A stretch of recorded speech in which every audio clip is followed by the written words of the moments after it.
They don't work for Santa anymore. Welcome to I Hope You Suffer. Because they work for Hitler. What? Spoilers. Here's my question before we start.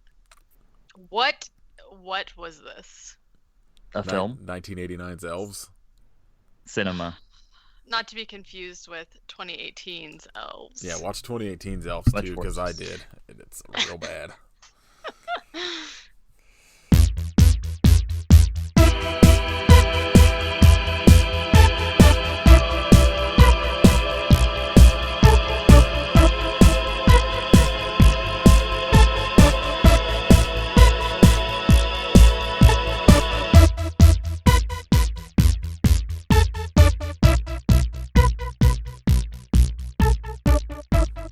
This is episode 119, I think. I fucked up the number last week, and I don't remember if I fixed it. So it's 100 and something. Because where I didn't take my notes for the Leprechaun movies. I was looking, or I didn't realize like I'd put like notes for Returns under Origins, so I said the number Oh. after Origins as what was Returns. I think it's 119. I think I fixed it, but I don't know. It's a number. Yeah. I think this will be 119. Anyway, Whatever. we're talking You know about what that means? what? What? We're 301 away from 420. 420! Oh, smoke them if you got them. I don't. We're gonna talk about 1989's Elves. We sure are. Which is a Katie's movie. excited. As soon as we started it, I was like, Katie's probably gonna hate this. It's been I a had couple away from recording, and she is thrilled to come back to this. In the beginning, I was like, man, this movie is so 80s. I love it. And then it hit a point where I was like, I had the I don't think so. exact opposite, where like I had seen it before, so I knew like I remembered the elves, but I didn't really remember much of the plot. Where like for the first like 20 or 30 minutes, I was like, oh my god, why is this so fucking slow? And then once like the actual kind of like plot kicks in and like those people break into the store and stuff, I was like, all right, now I'm like back on board. It's still terrible, but at least Grizzly Adams is in it. Oh my god. Yeah, I don't think I would rewatch this movie. There were some things that I found very disturbing. Like, head. like the elf's hand reaching up her thigh. I didn't like that. His little claws on her leg. Ugh. Why is his hand like a fly swatter? Like it's so thin and wispy. Any I don't know. There's one time where someone runs by him and you just see his like stubby legs. his like arm flop because they like brushed up against it and it was just like blah, blah, blah, just like rubber like.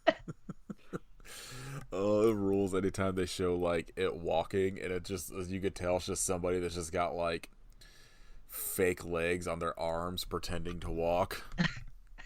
It's like an acrobat. It rules. I don't know. I had, like we were saying, this is it's on YouTube, and it's a very bad rip. So there were some times where, like, I couldn't, and I have to watch on my iPad, I could not tell what was going on. So it'll be interesting. I'm impressed this YouTube rip has been up as long as it has, because I watched the exact same YouTube rip like 4 years ago. Well, I think it's mostly just this because this movie's not in print at all and hasn't been since like VHS. So like, who cares, you know? Like, which is weird because I feel like every holiday season I see people on like Instagram just like posting about this movie all the time. Like, I can't believe it hasn't been re-released on something. I got it for my brother one year for Christmas on VHS, and I wish I had just kept it for myself. Yeah, I would have definitely kept that. Just ask him if you can have it back. I'm just gonna I know he's never watched it, so I'm just gonna take it, and he'll never know that. Just be like, hey, can I have that back for Christmas this year? Re-gift me Elves, please. You're gonna go show up. He's gonna be like, here, 2018's Elves, and you're gonna be like, God damn it. All right, so this episode is brought to you by our patron, Kevin, who I don't know who you are. Hello. Yeah. Yeah, send us a message because you're the one person that signed up for us that we're not sure who it is, and say hi to us. Mystery donor. But Kevin... And overseas, so yeah, and special in Europe. shout out to you. Yeah. GB. Katie had fun mailing your stuff to you. I learned how to send mail internationally, so hopefully you get it. Kevin's a shredding spirit, and we thank him for his service to shredding. And I thank you. There you go. Katie sang you a song. Have you not seen the commercials for that Mercy chocolate? No, because I sign up for apps that I don't have to watch commercials. Well, it's been a long... You don't have the commercial app? just an app where you watch commercials. I'm surprised that's not a thing yet. I'm surprised too. No, it's been around for a while, and it's just a ridiculous commercial for chocolate. Anyways, someone out there gets it, and we're fist bumping. It's a weird thing to fist bump over. Cheers. You gotta see what you can get in 2020. Yeah, I guess that's true. Alright, so Elves was directed by Jeff Mandel and written by Jeff Mandel, Mike Griffin, and Bruce Taylor. Starring Grizzly Adams himself, Dan Haggerty, and a bunch of other people you've never heard of. Yeah, this is a weird movie. With the best poster. Yeah, the poster's pretty sweet. It definitely makes you think you're getting a better movie than you get. Yes. I agree. That's why it's the perfect poster. Yeah, it does look like legit good. Honestly, this movie would be super awesome if you just had more of the elves instead of like the fucking weird grandpa nonsense. Yeah. Well, Nazi grandpa. Oh my god. Listen, I didn't know what to expect. Well, I'll tell you. I expected it just to be like a movie where elves kill people. And what I got was something I could never even make up. Like, the plot literally sounds like you're not... If you have never heard it... I didn't know anything about this movie. If you've never heard of this movie and you've never seen it, strap in, because you're going to think we're making this up. Yeah, if you haven't seen it, like, it's on YouTube for free. So you can watch it before you listen to this, because obviously we're going to spoil it. But it's also, like, not, it's a movie from 1989. And also, like, the spoilers are pretty extra stupid, so it doesn't really matter. Yeah. It's a great way to get in the holiday spirit. I'd say the other way is to just work in retail. Yes, this is kind of the equivalent, to be honest. You could go to work or you could watch this movie. It's kind of the same, if you ask me. Working is the worst. I'm sure Kit's having fun right now, too. Oh, god damn it. I'm so tired. Today is my first day off all weekend. Yeah. I just have stayed in bed. This is my first day. I had Thanksgiving off, and then today, and it was like, well, it's luckily, I guess, like, I work at a grocery store, so it's like, post-Thanksgiving's not bad. But God, I worked like 6 days leading up to Thanksgiving, and it was a fucking shit show. Watching people like take their masks off to greet friends they're seeing in the store. There's like 800 fucking people in the store. Yeah, every TV I loaded up, like, the people are in their car and they have their mask off and they hand me their receipt and are talking to me, and then they only put their mask on like after they step out and have already talked to me. It's like, all right, yeah, fam. Public service announcement. We can hear you through your mask. You don't have to take it off. Yeah, right. We're not. People aren't. I mean, Most people are not lip readers, so they don't need to be seeing your mouth flapping around. The new thing I've seen at work is people that are just wearing face shields with no mask under them. Oh god. Those And then face shields crack me up. I saw someone the other day wearing one that saw someone they knew in the store and lifted the shield to talk to him. And I was just like, oh my god, we're fucked. Like, I just think we're just fucked as a society. I guess there must be some kind of unconscious thing in your head that makes you think people can't know what you're saying if your face is obscured, which it can't just be that people are so stupid.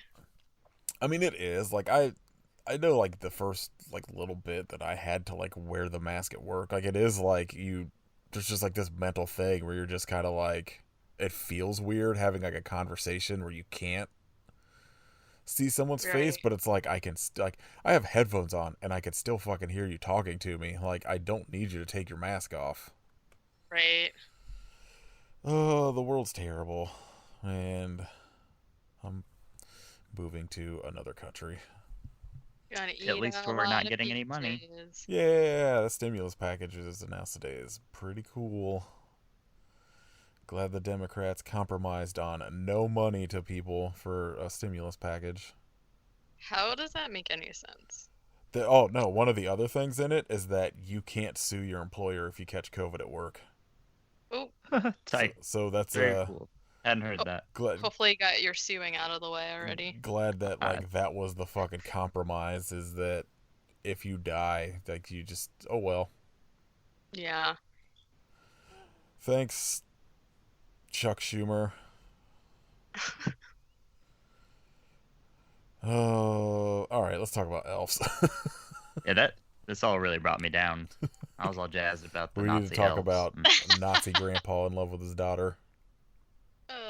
His awful accent. Also, like, I had the subtitles on, but the subtitles weren't great either, so the subtitles were fucking insane. I had to turn them off. They were so distracting. Yeah, like, there was one later that I wrote down specifically because it was really ridiculous. But, okay, here we go.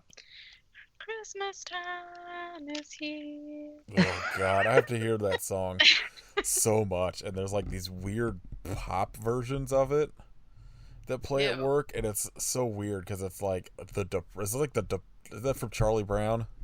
Yeah. It's, like, so depressing. And then there's just, like, some upbeat pop version of it. And I'm just like, what's happening? Pop is a plague. Okay, so we're gonna start this movie.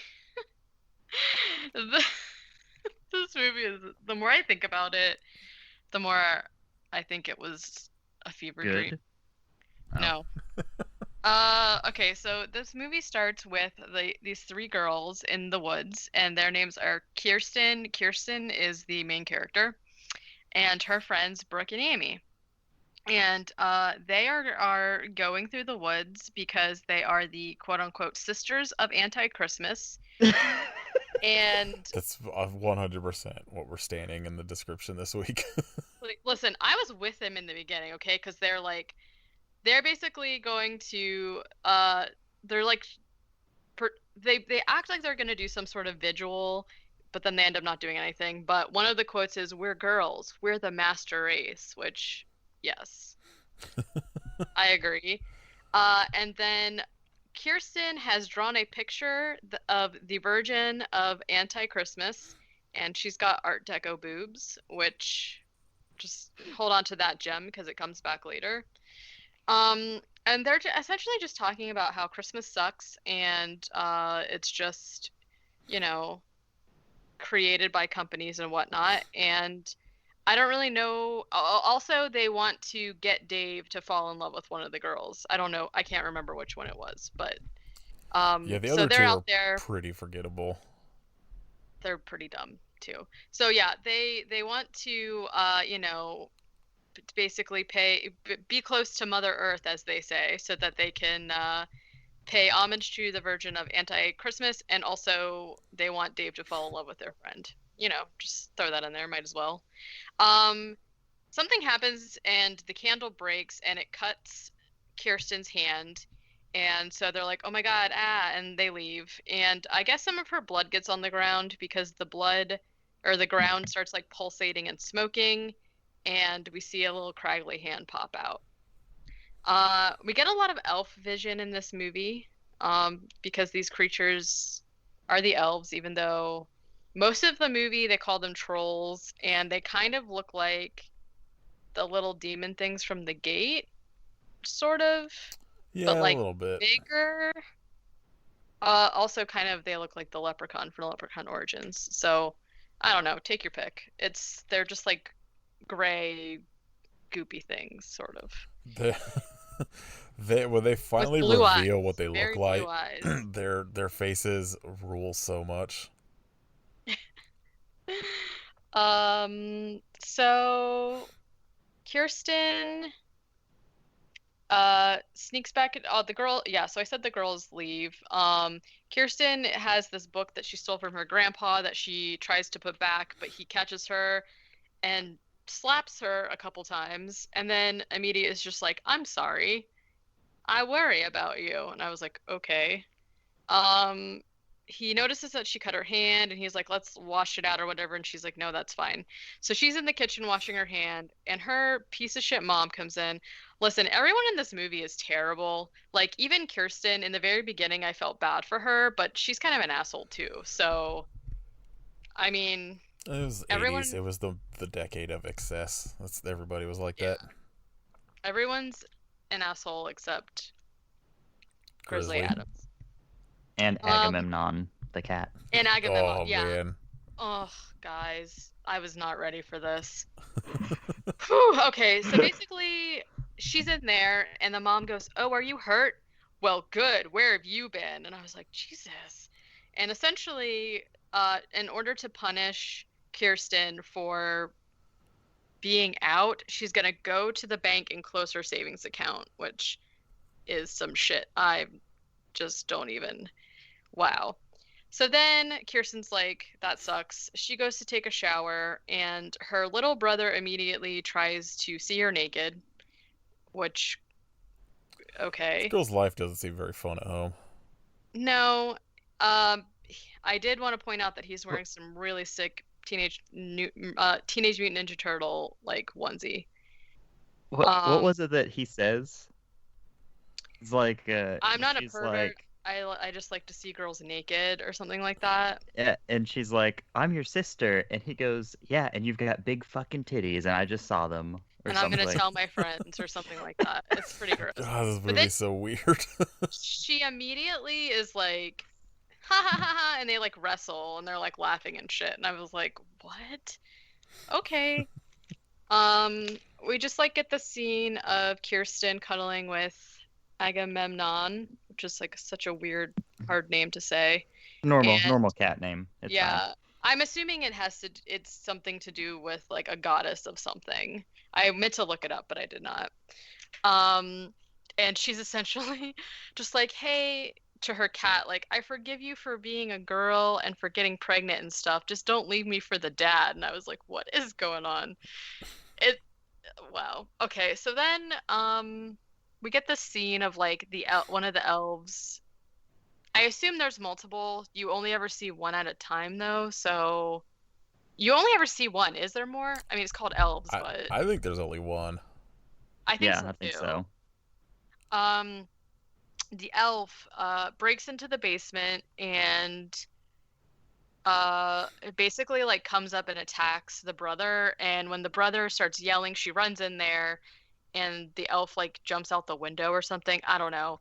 It cut him, and the little brother is just like, it was a little ninja troll that cut me. And Kirsten is basically just like, oh, there's like a scratch on you. It was probably the cat. And so the mom is like, got it out for the cat now. So Kirsten, the next day, Kirsten is at work and she's a server at like a snack bar in a department store. She's talking to her friends about how her mom sucks, essentially, and that her mom's going to take all her money. And they're like, but you wanted to go to art school. And essentially she's just like, hey, I'm gonna go on a break, let's go goof on Santa, is what she said. And I was like, God, how old are you? Who's goofing on Santa when they're 18 or whatever? I mean, I bet that happens a lot. Teenagers are dumb, and especially if you have nothing better to do than just like hang out at the mall. They love to goof. They do, I guess. I guess I forgot that the 80s was really the era for goofing. Mm-hmm. You're just so out of touch with the teens. I know. Okay, so this is when Grizzly Adams showed up, and I said this to Nathan earlier. I had no idea that he was actually Grizzly Adams. But I wrote, Grizzly guy in department store begs dude for a job. So I guess somehow I must have known, because like he just like looks grizzly when you look at him. He exudes grisliness, whether or not he's Grizzly Adams. Yeah. I always think of him as the biker dude from Grand Theft Auto Vice City, where he was also very grisly, though. Yeah. I guess once you're grizzly, you just can't ungrizzly, you know? You stay in that grizzled lifestyle. Yeah. His name in this movie is Mike McGavin. I just called him McGavin. So essentially he's like asking this dude that owns the department store for a job. And he's essentially just like, no, sorry, I can't do that. The script in this movie is insane. First of all, everyone says the weirdest shit. And so then he's like, I'm sorry, I can't give you a job. And then McGavin says something like, yeah, you sure are sorry. And then he goes, take that cinnamon outside, mister. It's Christmas time. And I was like, what? I had to back it up and reread it because I thought the subtitles were wrong. Take that cinnamon outside. I'm going to start saying that to people. So the girls are waiting in line to see Santa Claus, and he's just like a terrible Santa Claus. Meanwhile, at home, this is when the movie took a turn for me. Kirsten's mom essentially, I'm not going to go into it, but kills Agamemnon and buries her. Yeah, I was like, what the fuck? You have to go into it, though, because it's funny. How is it funny? Because it's insane. It's the most absurd way for that to have gone down. She gets the cat and like puts it in a sack, and you're immediately just like, God damn it, what's about to happen? And then she drowns it in a toilet, which seems half-heartedly incredibly like way more work than just using like the bathtub or a sink. Also, the cat didn't really put up that much of a fight, which to me... No, the cat was just like, yeah, whatever. Yeah, I'm ready, I guess. This family sucks. The cat has to live with this lunatic. The cat's like, all right, fine, get me out of here. Aww. I'm still really sad. Yeah, R.I.P. to a real one. Yeah, pour one out for Agamemnon. It's also a very good cat name. Yes. I mean, it kind of is. I'm gonna ask what is. It's like a Greek king, right? Yeah. Oh my god, I don't care. The description starts with the son of, the grandson of, the brother of, the husband of, the blah blah blah blah blah. Extremely Greek. What was he known for? Greek army for the Trojan War of Homer's Iliad. He represented a great warrior, but a selfish ruler. Okay. So I guess that's why she was like, sorry, I forgive you for turning out to be a girl. But like, do people just know who that is? I guess. I mean, I'm sure a certain set of people, but probably not most people. I didn't. It's just like, yeah, no. All right. Anyways. R.I.P. to the realist and the baddest in this whole movie. The hero of the movie that could have stopped these elves. She could have. Okay, so basically Kirsten sits on Santa's lap and he's really, really gross to her and like feels her leg up. So she slaps him. He's also like, he's just like, she says something to him like, you know, like whatever, like, Santa, I want this for Christmas. And he's like, oral. Yeah, it's She's like, what? And he's just like, Santa wants oral. Just like gets fired. It's so freaking gross. So she slaps him and tells the department store owner, and basically he's just like, "You're a disgrace. Go take a break or whatever." So he leaves to go, snort some coke in his dressing room. Just, That's exactly what I expect out of a mall I Santa. mean, Oh, I guess. 100%. That's what Mick Foley Well, does as Santa. the worst thing is that, like, I don't even think it's a mall. I think it's just like a big department store. I assumed it was one in a Sears mall, Santa. but Yes, like a you technically never see the mall. It's just the No, it's just that one room. Gilman's or some shit like that. Whatever. I don't know. Something with a G, that's all I remember. So, like, essentially, he goes in there, and there's an elf in there who stabs him to death. You find out a detective shows up later and says that his balls have been cut off. So good. I just Okay. I like that. That's what the fucking elf did. Yeah. Well, because I couldn't tell. Like, I could tell that he was being stabbed, but I couldn't really tell from the shot what was actually happening, because he like spits out blood and falls or whatever. But Yeah, it's very like horror movie like cutaway where all you see is like a face in pain and you hear like stabbing sounds. That's really it. or like such an up close of whatever's happening that you can't actually tell. Yeah. Like so then Kirsten goes home and is essentially like, "Wow, what a bad day. Santa got murdered." And her mom's like, kids." So she's looking for the cat and can't find her, and the mom's just like, whatever. And so she's really sad. And then that night when she goes to sleep, the elf, I guess, digs up the cat and then holds it up to the window. Like, I couldn't tell what was happening in this scene, but she screams and wakes up the grandpa and the mom, and the grandpa is essentially like, "Well, what do you think you saw? Did you go into the woods? Like, I told you not to do that or whatever." And the mom is essentially just like, "Oh no, not this again. There's no such thing as elves," and it's just like being mean to grandpa, as she should. So the next morning, Kirsten's back at work, and she serves McGavin some coffee, and he's smoking an entire carton of Camels, as you do.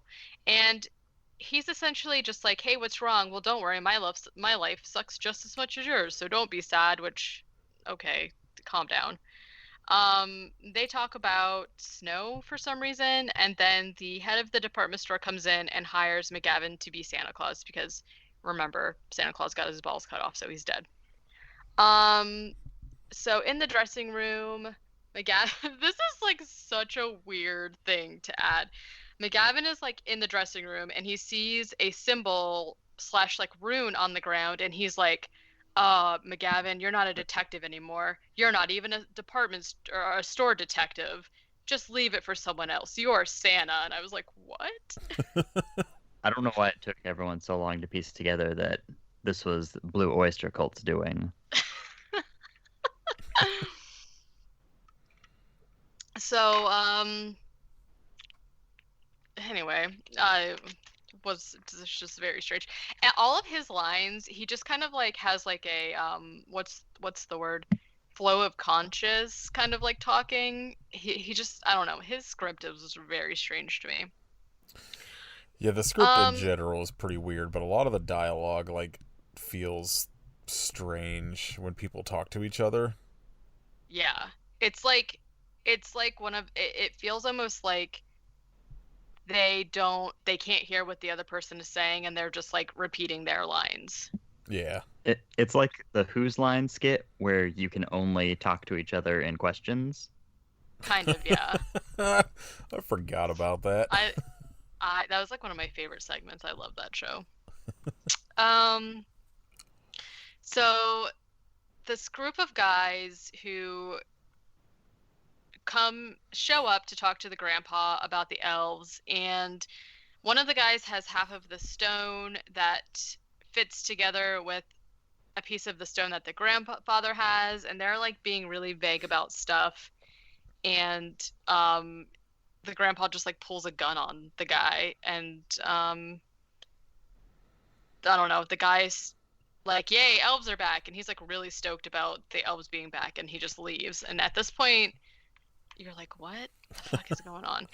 Because they're like really vague about it until they're not. And it's like, okay. So basically, now one of the guys who was part of that group is like watching Kirsten at work, and her friends come, and essentially they're just gonna like break into the store after hours. So meanwhile, McGavin is going to the library to read about ruins and symbols and stuff, but the page is ripped out, so he can't get any information yet. And at the same time, the girls are sneaking into the store. Kirsten was going to put a piece of tape over the latch so that the door wouldn't lock, but there was already a piece of tape, and she's like, that's weird, whatever. So she takes the tape off and goes inside. Then McGavin comes back and can't get in because they removed the tape. This whole thing is kind of stupid. Remove the tape so he can't get in, and so he leaves to go find like a crowbar or something. And then Kirsten is like, one of the girls has the piece of tape, and she's like, how are the guys supposed to get in if the tape's not there? So then she goes back to put the tape back on. McGavin comes back and finds the door open, and he goes in and takes the tape off. Okay. So essentially, the girls are like trying on lingerie and stuff. One of them says, what kind of slut dog suit is that? Perfect line. My favorite thing about the subtitles too is that like anytime they cussed, it was just like a blank. Yeah.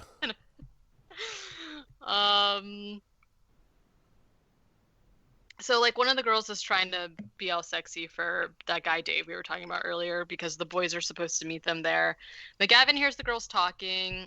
Meanwhile, there's like an elf lurking around, and he eventually confronts them, and Kirsten is basically just like, well, you're not supposed to be here either, so if you don't tell, we won't tell. And he's like, okay, like you can stay, but like don't steal anything and clean up after yourselves, which like the whole point of them going in there was to steal stuff, I think. So basically, the boys who were supposed to meet them there show up, and they're gross, but they can't get in, so that's essentially all we see of them, thankfully. Yeah, I just like it literally just now I remember that they just like don't come back. Yeah, they're just like the one guy's like, oh hey, I have a crowbar in my car, let's go get it, and then they never show up again. The girls have a really problematic conversation about consent. And so the group of guys, the group of like evil guys, I was calling the elf dudes. So the elf dudes basically trying to break in, and I don't know, I wrote they kill someone because I noticed somebody laying on the ground. I don't know if it was one of the boys. I completely missed it. But the girls basically think that the people trying to break in are the boys, so they're gonna like go and meet them or whatever. But one of the girls, Amy, gets like caught by the guys in the elevator, and they're like interrogating her, and then they end up just shooting her. There's like essentially like a huge shootout because they're there trying to find Kirsten, and McGavin's there and is shooting at her. McGavin and Kirsten meet up, and basically there's just like a shootout. Kirsten sees the elf. Like the elf just popping up around the store as a shootout's happening. Yeah, he's just like, hey. Can somebody check me out, please? Yeah, right. I need these sandals for my sweet toes. My sweet toes. Yeah, his toes are pretty cool looking. Leprechaun elf foot off. No, the elf's got better feet. Sexier feet. Yeah, I have to agree. I need you to put it up as a poll. Doing that Who's right got now. better feet? Best toes. Best toes 2020. Brooke, who is one of the other friends, like finds Amy's dead body and is scared and runs into like a mannequin room. And this is when she sees the elf and gets like chased by the elf. Then there's like a scene of the elf getting scared by like the toys or something. There's like a little pig toy, and I think the elf is scared of it. I'm not really sure what's happening here. But he just like pops. She's like looking around, and she is like standing up like using the shelf as leverage, and she just looks up, and the elf is like standing there. This is like the first time you get a full view of him standing there in a Santa's hat, and he's like blinking, but the animatronic is like not great, so like only one eye blinks and the other one's like half blinking, and it's all goofy looking. And then he just stabs her to death, but the sound is like so weird. When he like stabs her, it just sounds like a faucet dripping or something. It was just like bleep, bleep. I was like not sure what was going on with that. He's a very silent stabber. I think Stealth. so. He's just like bloop, bloop. So essentially they hear the cops coming because the alarm has been going off in the store, and the group of elf guys leave. So Kirsten and McGruffins, or whatever his name was, find Brooks' dead body. McGruffin's the crime dog. McGavin. It's like Grizzly Adams and the crime dog's son. McGruffins. And he notices the rune, so now he's like, okay, there's like a symbol drawn in blood, right? And he's like, okay, there's definitely something weird going on here. So the detective before shows up, and essentially it's just like, you're not a detective anymore. You lost your job because you drink. And McGavin's like, okay, I saw a 12-foot elf though, and he was just like, okay, bro.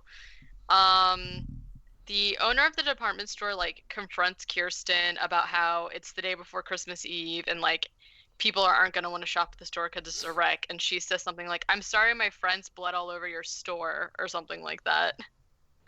And he fires both Kirsten and McGavin, who has been the Santa.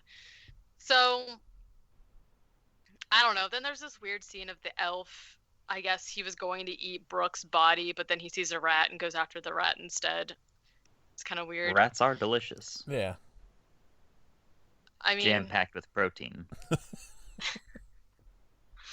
That is true, I guess. Let's see.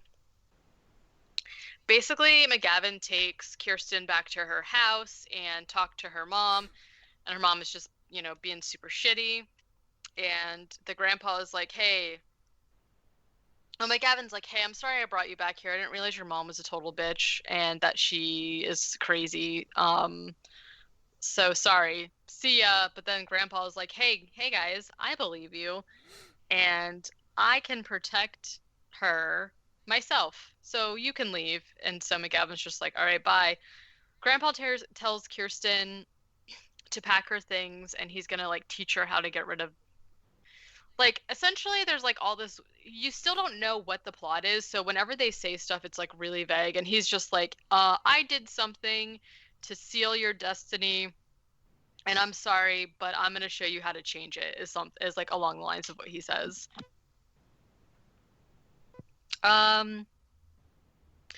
So McGavin goes to the university to try and talk to the professor that wrote the book on the symbols and stuff.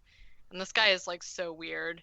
But essentially he just says a bunch of stuff about the Bible, and essentially that the elves were part of Noah's Ark back in the day.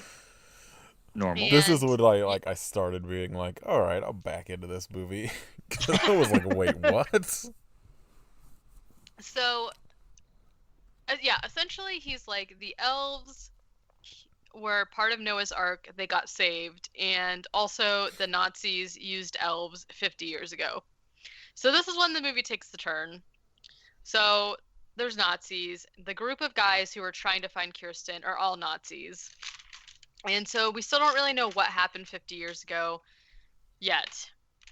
But this is and then essentially the professor's like, he's like, well, like, what was the Nazis' plan? And the guy was like, I don't know. I'm not a Nazi professor. Go talk to this other guy who is a Nazi professor. So he leaves.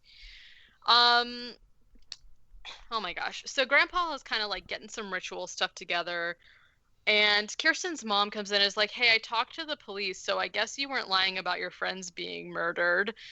Which is like, what a weird thing to think your daughter made up.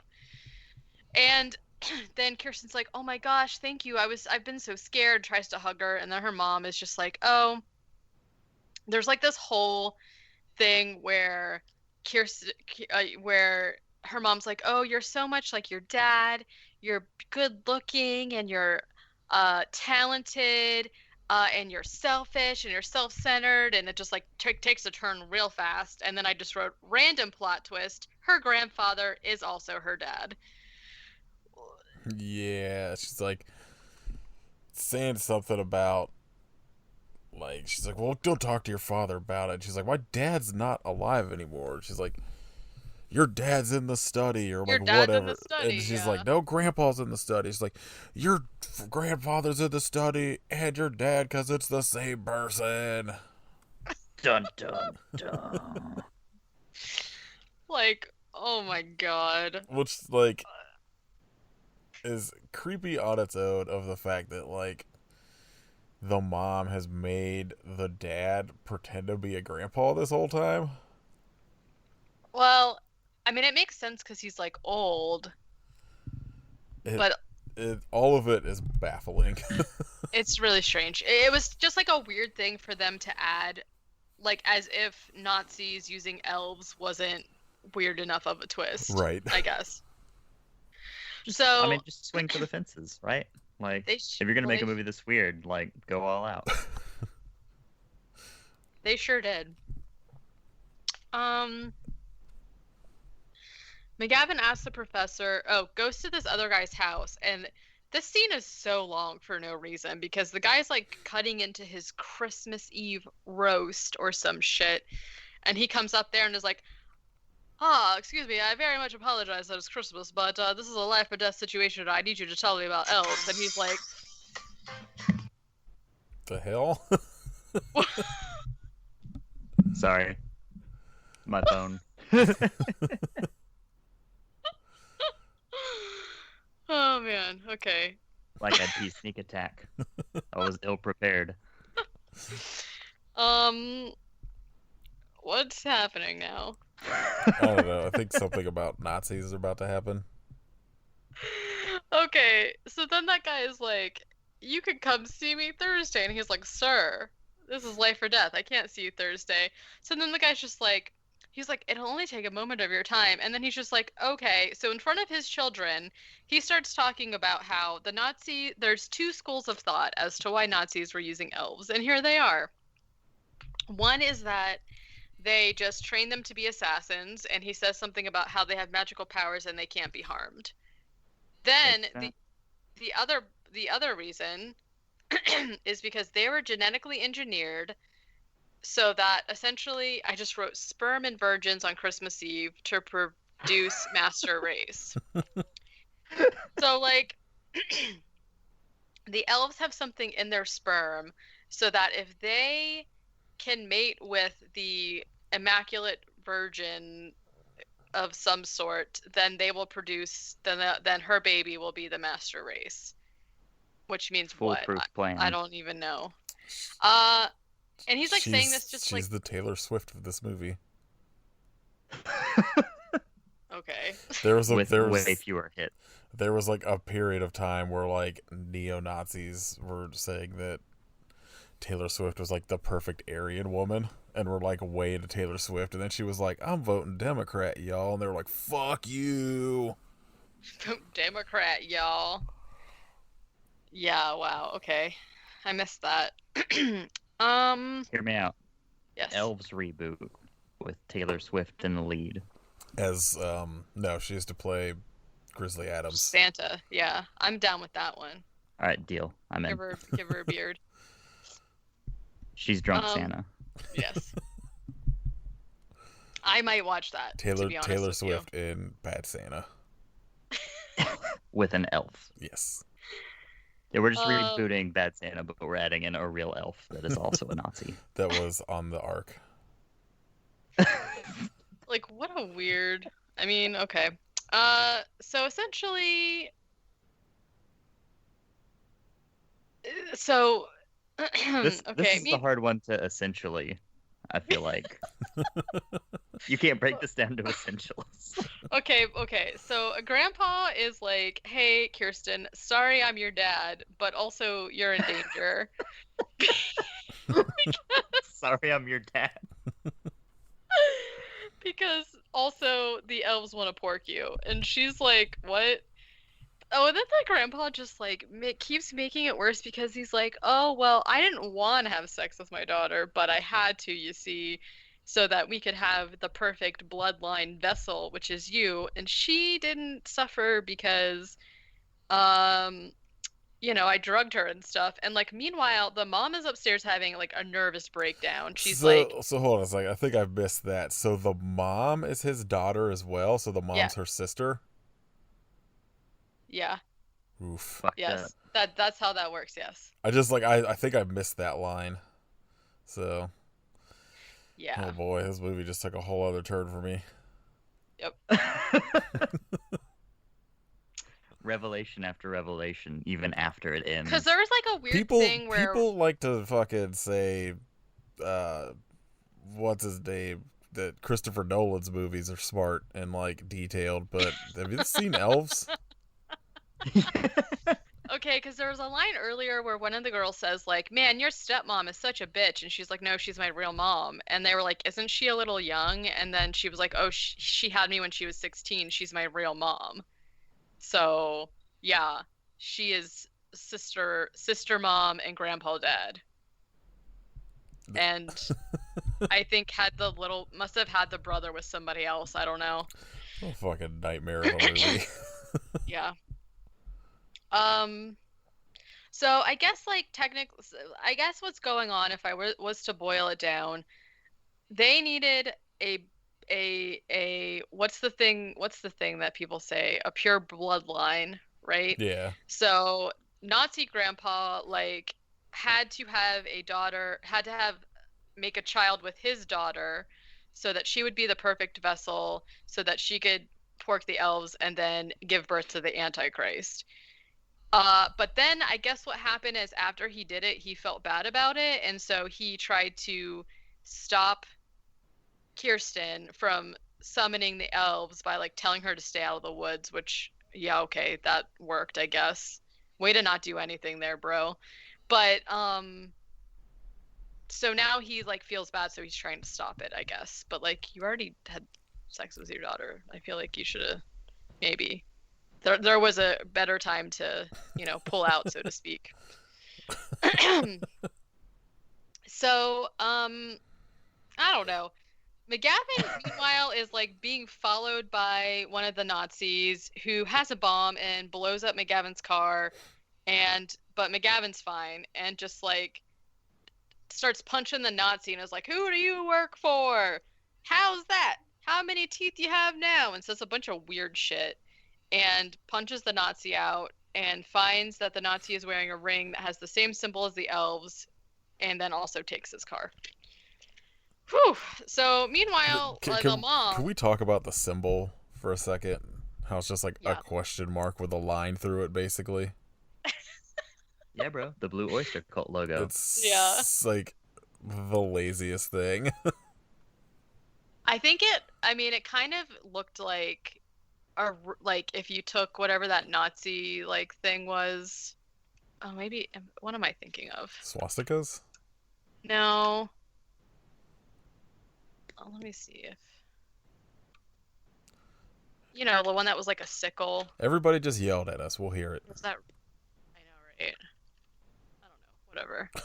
Anyways. Nazis were really into symbols. Yeah. So, okay, meanwhile, the mom's upstairs having a nervous breakdown. She is getting ready to take a bath, but also putting on a lot of lipstick and slamming her lipstick into the mirror and whatnot. Yeah, so, yeah, totally didn't take any toll on her, Grandpa. Whew. Which makes a lot of sense why the mom just, like, absolutely hates Kirsten. But, also, it's not her fault, so maybe don't be a bitch to her. But so the mom gets in the bathtub. She is listening to some kind of Christmas music, and the elf just pushes the radio into the bathtub, and she gets electrocuted. So the power goes out in the house, and McGavin shows up, and is like, "What's going on?" And she's like, "I don't know." And the grandpa is essentially just like, "Hey, I need you guys to come in the study because they're making preparations, and I need to show you how to do this." And there's like this scene where the little boy Billy goes, "Are we gonna be all right?" And Kirsty goes, "No, Billy, Gramps is a Nazi," which I thought was pretty funny. Oh, this is when the subtitles, so they go upstairs and walk into the bathroom and see like the mom dead, and Billy's like, "Is mom gonna be all right?" And McGavin says, "Yeah, she's gonna be fine," but the subtitles said, "Yeah, she's gonna be fun," and I was like, "Oh, please no." I do not need this to take another turn. Like, can we not? But it was just a subtitle, thankfully. Jeez. There was some point with the subtitles, like I think at the kind of when they break into the store or whatever, that it changed the word to cinnamon, and I can't remember exactly what the line was. Maybe it was in the house. I don't know, something about like taking the cinnamon out, and I was just like, wait, what? Yeah, that's the line that I said when he was at the store, and he was like, "Take that cinnamon outside, mister. It's Christmas time." Wait, so that wasn't a fuck up? I don't know. Maybe he meant to say sentiment.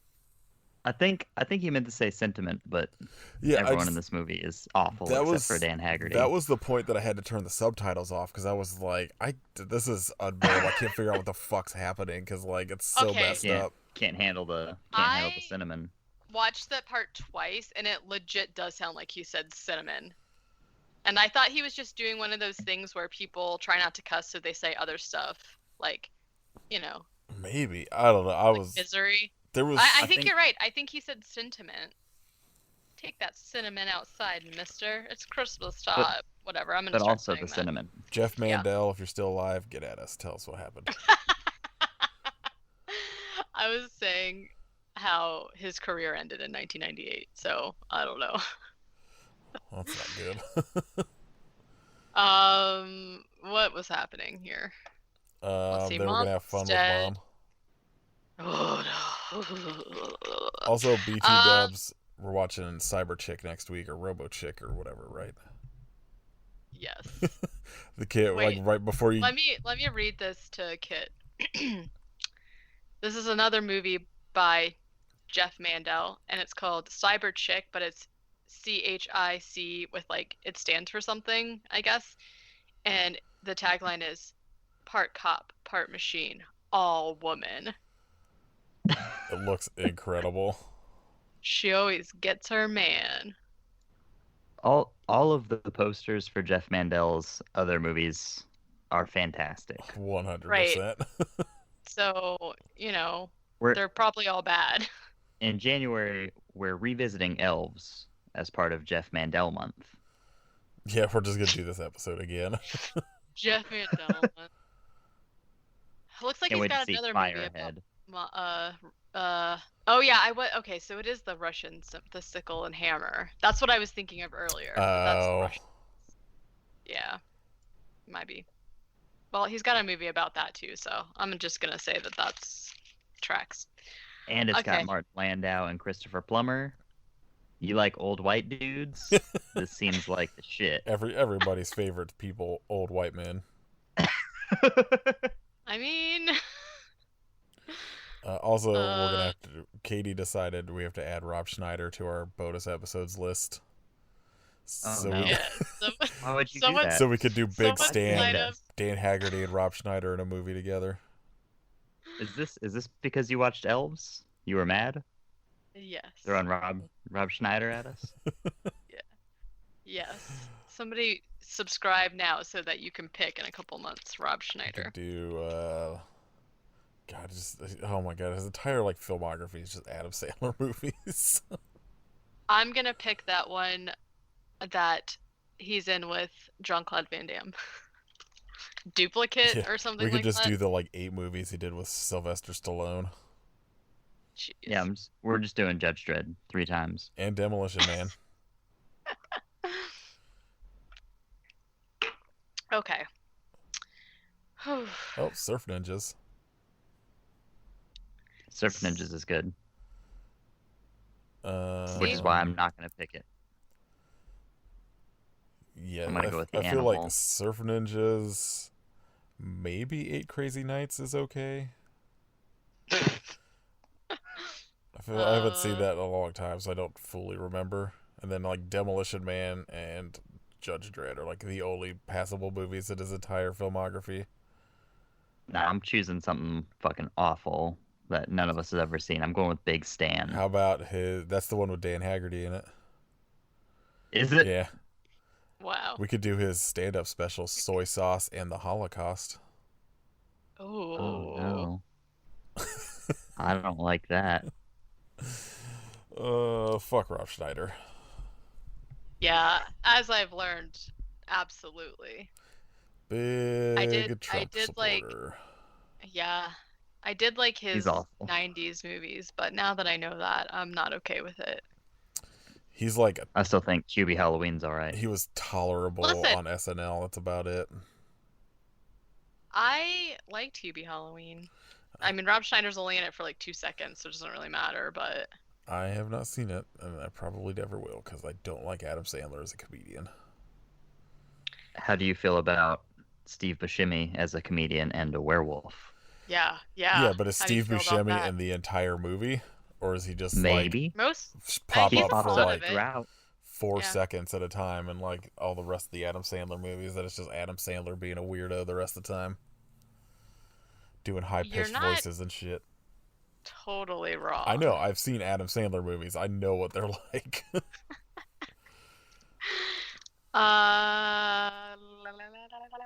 Okay. Have we got to the part where Good. the elf I'm seduces Wait, wait. Christy yet? no. We're Kristen, shutting the door on Rob Schneider. Goodbye, sir. forever.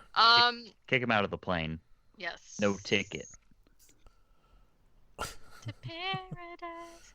Okay, so we Gramps is a Nazi. This is when he's talking about how they're gonna how Kirsten and the elf are going to make the Antichrist. Why? Oh no, wait. Yes, technically it's the Antichrist because she is going to have a baby that's not a human, but not an elf, but is somehow the purest master race, which makes no fucking sense to me. What would that thing even look like that it's a master race? I don't know. I don't know what they were thinking. Um, let's see. McCracken. Ernie McCracken. I wanted to say that. McGavin. McGrizzles. Can Tell it like basically tells Grandpa off. He's like, "How could you do this? This is fucking gross, bro. Like now we're all stuck in this situation." And then Grandpa pulls out the picture that Kirsten had drawn in the beginning of that Saint Virgin of Anti-Christmas or whatever, and shows that the Art Deco boobs are actually swastikas. Like, gas. what a weird tie-in. And he's essentially just like, "You've been dreaming about the Nazis." The Nazi Um, boobs. Not yeah. Dun, dun. So then the Nazis show up, and there's like a big struggle. Grandpa shoots one of them, but then the guy, the like head Nazi, like gets a hold of the gun and shoots Grandpa. I assume he's dead. I don't know. I hope so. Because gross. Kirsten and I wrote Billy. I don't think that's his name. Kirsten and her younger brother. Oh man, like I could like Oh, it's Willie. yeah, that's right. I was like I could like hear it in my head like when she's like they're yelling at each other in the woods or whatever. Yeah, it's Willie. Subtitles said Billy, so well, I mean, whatever. Billiam doesn't matter. Kirsten and Willie are run out of the house and into the woods. The head Nazi, shoots Grandpa, knocks out McGavin, and leaves. So he gets in his car and he's like driving around looking for them, I assume, but then crashes his car for no reason. Like I don't understand. He's just like driving and all of a sudden the car just tips over. He's a And so bad driver. he gets out of the car and also wanders into the woods. Kirsten and Willie find the ritual spot from the beginning of the movie where her hand, like where they were like doing their seance or whatever, and her hand starts bleeding. the head Nazi shows up and is just like, I love you. You're perfect. And I was like, what is happening here? They're just like obsessed King with Nazi her. needs to calm down. He does. Gross. Come on, too strong, man. Then, I don't know, the elf shows up and shoots the head Nazi because the elves can use guns, I guess. Yeah. Kirsten sends Willie to go back to the house to get that crystal from the beginning or the crystal from the study, because she realizes that all of the knowledge of how to end the elves is inside of her. And meanwhile, the elf is just like feeling her up, and also he eats a beetle. I don't even think I think he like picks it up and goes to and then offers it to her, or maybe he bites it in half and offers her the other half. I don't know what's Should've happening snorted it. here. Yeah. He snorted the insides. Snort the beetle. Beetle It's snorter. just like the new like do is snort the beetle. That needs to be slang for something, some kind of drug. Let's snort the beetle, we'll bro. make one up. Yeah, we'll make one up. Willie comes back as the elf is just like feeling her up and trying to make out. It's like really weird because they don't really show the elf's like full body, so they'll show like a close up of his rubbery hand on her leg, and then like a close up of his face with his mouth that can't close. Yeah, like, I don't think we've talked about face. what the elf totally looks like yet, but like Yeah. you only see the face, like hand and like a little bit of forearm, and then the legs, and you never really see a full body thing. But like the hands, like the fingers don't move. The feet, like legs, are basically just look like I said earlier, somebody put their hands in them and then just like pretending to walk. And then the face is just like a mask where the mouth doesn't close. So it's constantly like got this permanent, weird like expression of like surprise on its face. Yeah. Permanent pained O face. Yes. Yes. Which makes sense, I guess, since all they're trying to do is get in that girl. The elf just wants to nut. I mean, he's been denied. If one thing we all know is that elves fuck. Leprechauns do. Elves might as well. And it's been 50 years, so, it's gotta have been tough on him. He's just been laying in the ground that whole time, thinking about his perfect human bride. Holy Christ. I just found a picture of, like, the whole thing standing up. Y'all, this is more haunting than we realized. We didn't know what we were dealing with. I hope it's just like a dude's torso and like a t-shirt, just with like elf arms, legs, and head. I tried to Google it, and Elvis came up. All I could get when I like search it haunting. Is Will Ferrell's elf movie shit, and I was like, I'm done with this. Yeah. Let me see if I can. Yeah, I'm sending it to the group chat. Yeah, just mostly what movie, comes Katie. up is that picture of him with the. He has a real lion's mane for pubes. What? I hope it doesn't come through. I don't want to see it. If that's the case. Oh no, it's boy. here. So this wasn't even like a person in like a suit. This was like, what is this? Just a fucking weird like puppet. Yeah. That I looks hate it. like it looks like he's got like a long, like one of those like puddle of mud like long goatees. That's just what's down there. The proportions on this thing are the scariest thing I've ever seen in my life. He's got Carrie King's chin for his crotch. We'll just save this for posting Yeah, later. please do. You guys need to see this because is this real? Yeah, that's definitely real. This looks just. It's like the top half of him looks like a regular person, but then he just has a very small like legs. But he doesn't have like a pelvis area. Like they just jammed legs onto his torso. It's just ended. Why would you send a close up of it? What is that? It kind of looks like it's braided down there. He's a Viking elf. It kind of looks like a little graduation hat with a tassel. This is unfortunate. This is the worst. I can't even. I'm gonna make that I'm throwing. I'm gonna make that my phone wallpaper. So just every time I open my phone at work, people are just like, "What the fuck?" I'm going to throw my entire phone away. I cannot have it on here. It's been compromised. It has been. Oh my gosh. I'm so glad I googled that. No. All right. So, uh, Willie, no pun intended, brings Kirsten the crystal from the library, and she's like, the answer was in me all along. And all of a sudden the crystal is like a dagger, and she uses it to stab the earth where the where the elf came from in the beginning. There's an explosion, and the elf, I don't know, like phases out for a while. This whole scene was so confusing to me because it was just like, and it was like warping around, and it was like hazy. I don't even understand what happened. She like stabbed the ground or some shit. Yeah. And it just I don't know. Explosion of fireworks happened, and then it just like turns into slow motion and fuzzy screen, and then fine. For like a solid 2 minutes, and then That must have been some cool ground. I thought I think maybe she snorted the beetle, and then shit I was got gonna weird. say I thought maybe I snorted the beetle. I didn't know it was just crazy, and then the elf sinks back into the ground. Maybe, I don't know.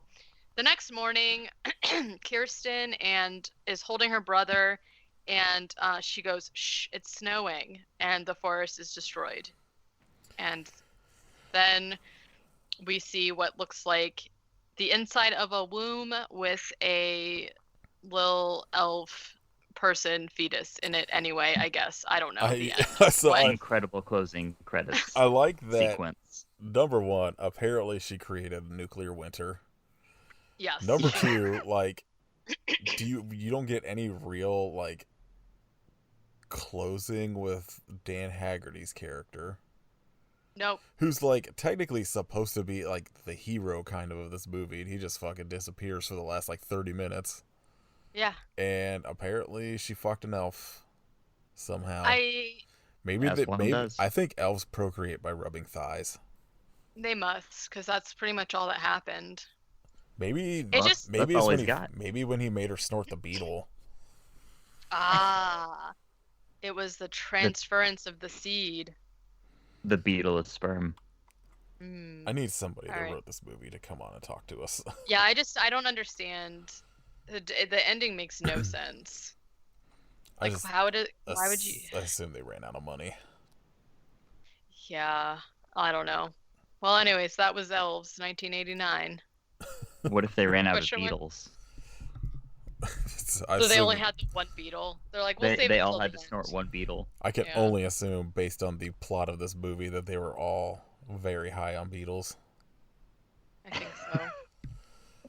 I got a news update from Leaky World News that Delaware is missing.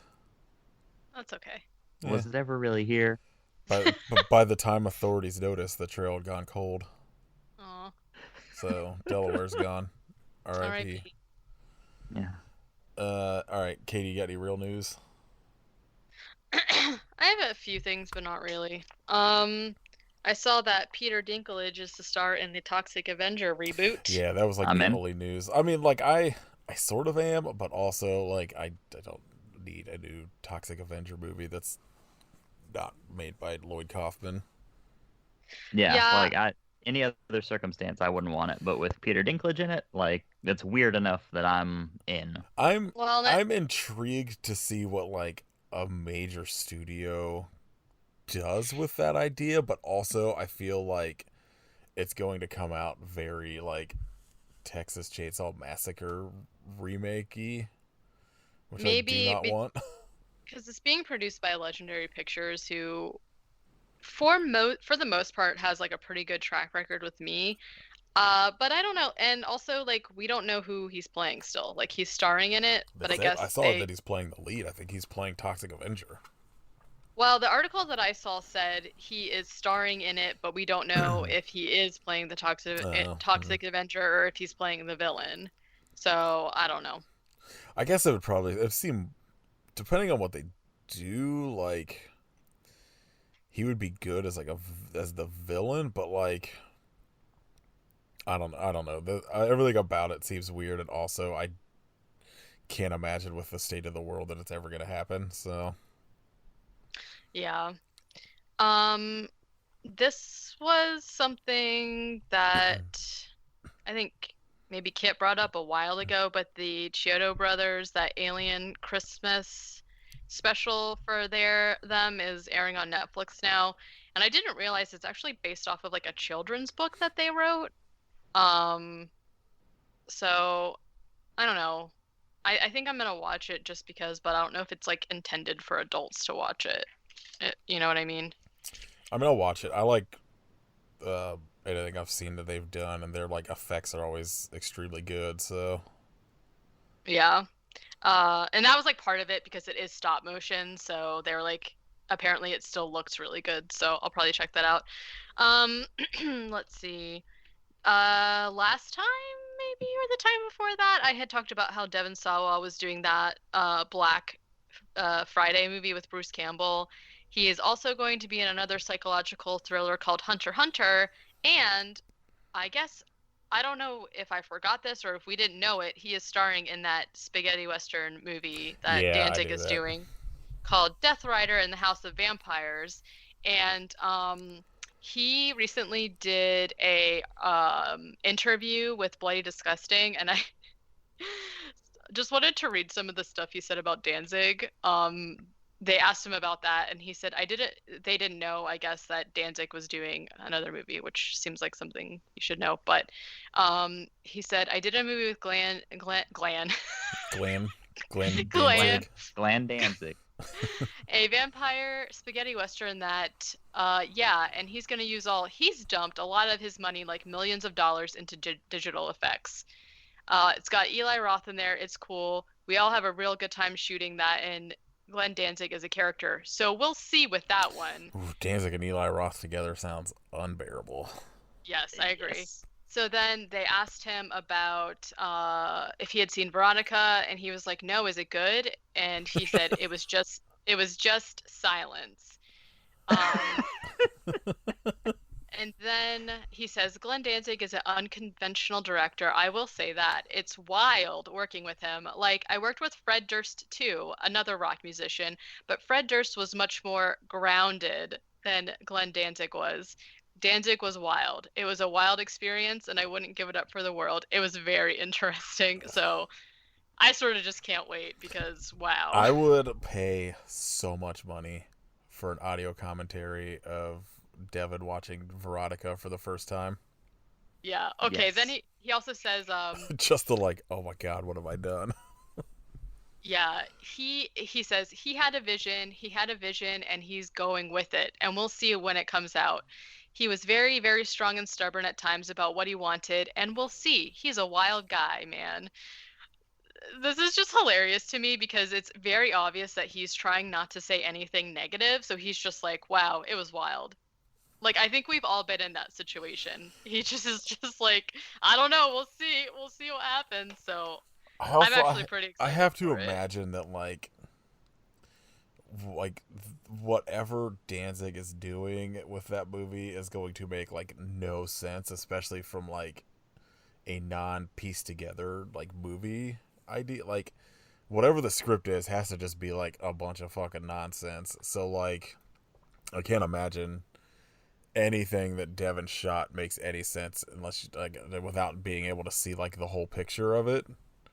Right. So I just don't know how much of that is true for like just any regular movie, because I know that they shoot a lot of stuff out of yeah. order and stuff, but I just can't even imagine. So if people want to read that full article, it's a really good article because it's about the 3 different movies, but also like his take on the Final Destination series and like his work in horror or whatever. You can see that on Bloody Disgusting. It's a good interview. You know, words. Yeah, it's got words you could read. Mm-hmm. An inter-review. Yep. All right, do you guys watch anything since we last recorded? No. 2 weeks ago. Yeah. Not a single thing. I watched a bunch of stuff.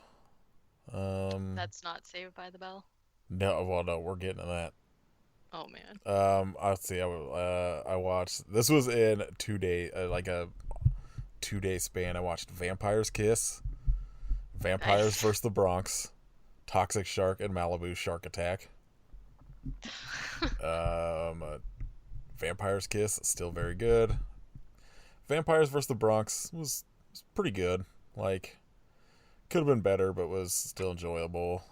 Yeah, whenever we were on Girl That's Scary and we talked about it and they said that it was a PG-13, like a kids movie, my opinion of it changed. Like I now think it was better than I thought it was at the time. But It's fun. I just feel like they kind of squandered the vampire stuff a little bit, but yeah, I like the for three sure. like main characters, and Yeah. Toxic Shark and Malibu Shark Attack were both very terrible. Really? Yeah, not like as far as like shark movies go, they were like both Like pretty not bad. fun. No. See, then I watched Hammerhead Shark Frenzy, which I had already seen, and then I watched Shark in Venice, which is the worst shark movie I think I've ever seen. Yeah. That has You gotta be pretty bad. it stars Billy Baldwin. Ugh. No, who's Stephen Baldwin I from think Biodome? yeah, Steven was in that one. It was baffling. Yikes. And then I followed that with Hellraiser Revelations, which is, oh boy, real I fucking haven't bad. seen that. And then I watched Cruel Jaws for Caitlin and mine's podcast. That movie rules. Nice. Also extremely baffling because, like, it's supposed to be a tiger shark, but they just stole a bunch of footage from, like, Jaws and Jaws 2. So, like, all of the shark footage in the movie is stolen from 4 movies. And, like, like, 3 of them are giant great white sharks, but they're just, like, constantly talking about how it's a tiger shark. Wow. I then followed that up with Son-in-Law, which, Perfect. very good. I was legitimately surprised how well that movie held up. And then I watched The Rise of the Synths, finally. Oh yeah, how was that? It's really good. So I thought it was going to be... I thought the idea of the movie was going to just be about, like, the instrument, but it's actually about how, like, all of a sudden there was this, like, huge, like, people got way into, like, synthwave and shit. So it's actually about, like, the rise of, like, the music genre of, like, synthwave, and kind of, like, it starts in present time, and then you're, like, introduced to all these artists making synthwave music, and then it jumps back 10 years and talks about kind of, like, stuff in 2009, and then jumps back to 1999, and then 1989, and 1979, and kind of does this weird, like, reverse history of, like, synth stuff. So you start with, like, people making kind of, like, dancey synthwave stuff, and then you get all the way back to, like, Tangerine Dream and, like, John Carpenter doing, you know, Halloween, and kind of, like, creating this genre of, like, synth music and scores, and how it, like, just, like, you get the, like, reverse image of how, like, they, like, influence this entire, like, genre of people making music who weren't even, like, alive in the 80s, but are just, like, reminiscent of, like, this whole time period they weren't alive in, and making music based on it. It's pretty fascinating, and, like, John Carpenter narrates the whole thing, and it's like, it's set up as, like, this dude wakes up in, like, this future, like, hellscape or whatever, and is, like, listening to a cassette tape that John Carpenter recorded, which is all the narration. It's pretty weird, but I liked it a lot. And the soundtrack is incredible. I'm sure. Yeah, that sounds really cool. But I think that's probably coming to stuff soon. Like, I pre-ordered it, so I got, like, the early digital download before, like, they sent a VHS and all that shit. So I'm hoping it'll pop up on streaming stuff soon, because I'd highly recommend it. It's really interesting. So you guys didn't watch, like, pretty much anything. I assume Kit was working, like, all week and wanting to die, and you were I watched Tremors Shrieker Island. Oh. I was What did I you was on think? Defenders of the Cake. Talk about the Tremors franchise, so we watched that, and Nice. not great. I thought it was fine. Yeah, Like, it's just so it's mediocre. Like yeah, it's not even bad in a fun way. It's just kind of like whatever. we need money, so here's a generic thing that we had. I almost one of the last times we went to Target, they had like the 7-movie DVD set, Mm-hmm. and it was like misplaced somewhere. So I was like, oh, I might buy this. Then I scanned it. I was like, this is $35. This is too much money for Tremors movies. Yeah. I really only like I like the first two a lot, and that's about it. Um, yeah. I don't know. The thing that is like baffling to me is that like the graboids and stuff or the shriekers or whatever, they just look so weird, and I'm like, how do they still ha it's just like crazy to me when you have like the sixth or seventh movie and you've gone from like the first movie where they had like practical effects that just still look amazing to, like however many years later now they're using like the shittiest looking CGI. It's pretty sad. If this Yeah, movie had been Ass Blaster Island, Ugh! I think they'd have been onto something. just a crossover with Dreamcatcher. No, that's what they were called in the third one. I The don't ones think I that think I've fly. only seen the first two. Oh, well, the third one has ones that fly by farting. They're called Ass Blasters. That sounds I about right. forgot about that, and I took that in just a completely different way. I was very shocked. Anyways, I watched Small Soldiers, which still very much holds up, and I highly recommend it. And the only other thing I watched was The Queen's Gambit, which I loved. I listened to a And podcast. They were talking about that yesterday, but I don't know if I fully understood what it was about because they didn't explain it very well. okay, so essentially it first of all, a lot of people were like, is this based on a true story? And like sort of not really. So it basically follows this girl who is an orphan, and at her orphanage she sees the janitor playing chess. So basically it is a show about how she is like a genius prodigy at chess, and kind of like her journey through that, dealing with all the stuff in her life that's messed up and whatever. And when I first saw it come up, because it's like fairly new, I was like, I don't know anything about chess. This show is not going to make very much sense to me. But then we put it on, and I fell in love with it, and I love it. So that's my. It's only like 7 or 8 episodes. So that's my recommendation this week. Yeah, I like they were talking about it, but I couldn't grasp the way they were talking about it, whether it was like a real story or not. So it's not, it does take place in the 50s, and I read something about how there are similarities between her character and I think his name is Bobby Fischer, who was yeah, like a real life chess whatever. But her actual character, Beth Harmon, is not a real person. But I love her. all right, I will not watch that. Okay. It's just that there's so many TV shows I see people rave about that I'm like, this sounds of like zero interest to me. I'm gonna watch Malibu Shark Attack. Well, that's what I thought at first, but then we put it on because like everybody wanted to watch it, and then I just like fell in love with it. But literally, I never would have. But the sets are really cool. The costumes are really like great. Yeah. It's like really wild too, because like I said, it's in the 50s. And she's going to like a chess tournament, and they're staying at like the nicest hotel, and it's like $22 a night, which sounds like nothing, but back then that was like extravagant, and the sets are just like insane. And it's like really well done. You don't really have to actually, if you don't know anything about chess, I think it kind of adds to the drama, because sometimes the way that it is set up, like you don't know if she's won or not, kind of thing. You know what I mean? Because Yeah. everyone's like got their poker face on or whatever. But anyways, I recommend it for any other people too. All right, well, my recommendation is the Saved by the Bell reboot. Which I'm legit, so shocked. like I went into it like not expecting great things, and it's actually like legitimately good. Like it's got a very 30 Rock sense of humor to it, where like the I think the good thing they did is like half their writing room were Saved by the Bell fans, and I think the other half were just like comedy writers.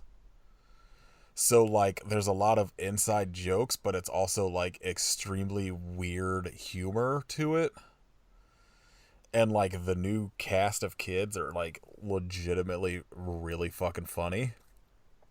So as opposed to like the original series where like you watch it now and you're like, this is extremely terrible, but like goofy, like this was like actually like pretty well written comedy stuff. And it like I don't know, I was extremely surprised at how much I enjoyed it. One of the new cat like they so like the I guess like the general plot of it is like Zach Morris has become like governor of California to get out of a $75 parking ticket. What? So like he like I don't know, he decides to run for governor, so he has to pay this parking ticket and becomes governor, and he shuts down like this like inner city school, and then like all like this school shuts down and they all have to be like sent to kind of like, you know, the Palisades and shit to go to school, and they like this school of predominantly black kids has to go to Bayside, which is like the richest school in the you know, California or whatever in the series. And so like the entire show, like the show deals with kind of like some pretty like interesting kind of like issues of like, you know, the difference between like schools black kids have to go to as opposed to like rich white kids. And like one of the characters in the show is like this trans girl that they don't make like a big fuss about. It's like no jokes about it. Like I don't know, it's pretty interesting that they like went pretty progressive with it, and it works really well. And then the guy they got to play the principal that's like not Mr. Belding is legitimately extremely fucking funny. So that's my recommendation. It's pretty good. And then the new album by the band Crowning called Survival Sickness, which is really good. What about you, Kit? Royal Rumble 1999. You're still 99. No, I just that's the first one for 99. I finished up 98. Jesus. Yeah, it rules. It's a very good show. Maybe go ahead and skip the tail end of the Rock McFoley match. It's really good, but I think you really only need to see the first chair shot and not the next 11 where it really seemed like Mick was gonna die. Oh, was it that the one where he's like handcuffed? Yeah, Like the the I I Quit Quit match. match? Yeah, I It remember that. is hard to watch I've seen like in 2020. periodically like it like the like um some page will show up on like the explore thing on Instagram that'll be like, you know, 10-minute things, 10 1-minute things of like a wrestling match. And anytime it's Yeah. like kind of attitude era stuff where they're doing like the full unprotected headshots, I'm like, Jesus Christ. There's one, I think it's the very last one, where Mick has his back fully turned to The Rock and he's just trying to get up the ramp and get it over with. And The Rock, like, full force, like, baseball bat home run swings at the back of Mick's head. And he's, like, super lucky that it just glances off the top. Yeah. It's like, oh my God. You see those ones sometimes where it's like the fucking like the outer edge of the chair hits the head instead of like that flat surface, and you're just like, oh my God, that had to hurt so much. It's such a good match up until that point, too. It's like, hit him like 2 times, Rock, I, and then do the shenanigans or whatever. Like, I saw you did not need to kill him. I saw something I think yesterday or the day before that was like the like however many year anniversary of when like Triple H drugged Stephanie and married her. And I was like, this Yeah. does not hold up. That I think there's the resolution to the storyline between him and Kane, like just popped up on one of the pay-per-views, where it was like Kane had accidentally like killed someone while driving, and they did a segment where Triple H was pretending to be Kane, like humping her coffin and shit. Oh, And it was yeah. a whole like weird necrophilia angle. Yikes. And then like a week before the pay-per-view, they're like, actually, this is bad. Let's not talk about this ever again. That and fucking what's a Big Boss Man stealing like the Big Show's dad's coffin at the funeral. It's like there's so much fucking insane shit at that time. This might have been Royal Rumble '99. It was Undertaker versus Big Boss Man, and Undertaker beats Big Boss Man, and legit just like has a noose dropped from the rafters and hangs Big Boss Man in the middle of the ring, and everyone's like, "Hey man, that's pretty cool." What is happening? Oh, wrestling. Wow. Yeah, 98, 99 was wild. Yeah, the 90s, early 2000s were a time. All right, next week I think we're doing Christmas Evil, which Sure. is on Vudu for free. I recommended this. I have not watched it in like a decade. I don't. It's also on Shudder if you guys have Shudder. Oh, is it? Sweet. Yeah. That makes it easier. Assuming it's the same movie. I'm pretty sure I saw it on there earlier.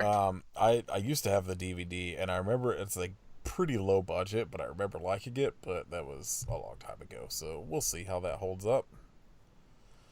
Yeah. I remember it like it's on Shudder. Sweet, that makes it a lot easier. It was like Troma released it at one point on DVD. That's how I bought it. And I don't know. We'll see if it is better than Elves or not. Probably not.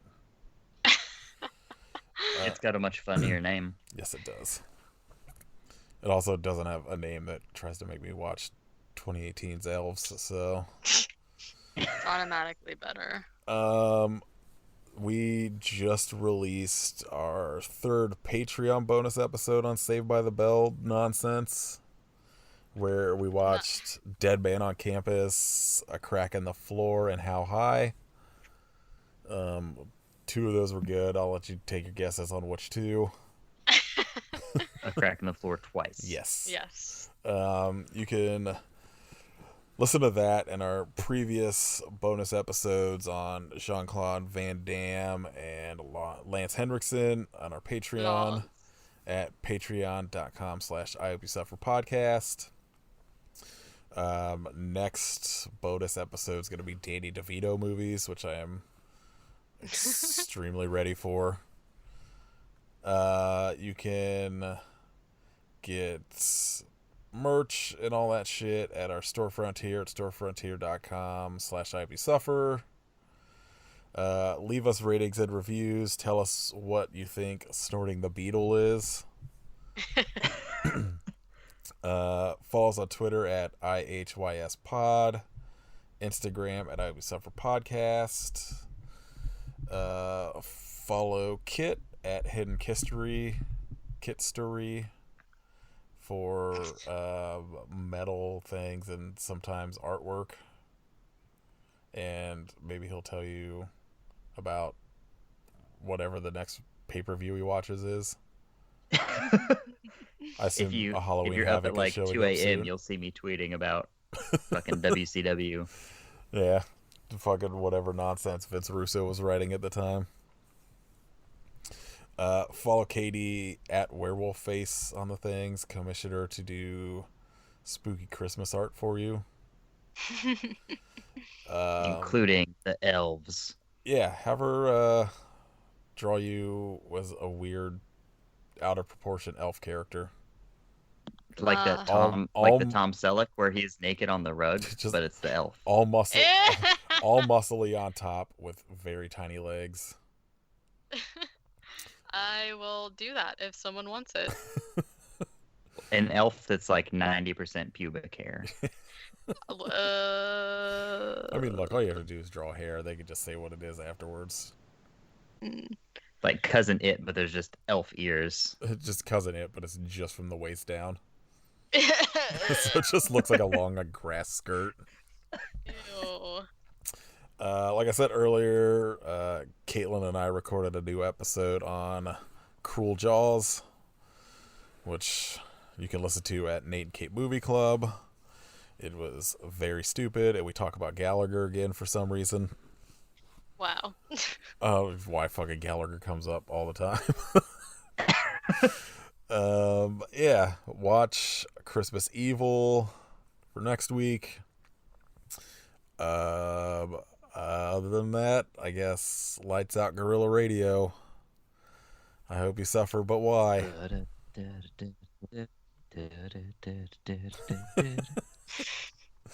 That sounded more like a James Bond theme to me than. Oh my gosh. Can't get away from James Bond. Or Rage Against the Machine. Never will. They're gonna get you.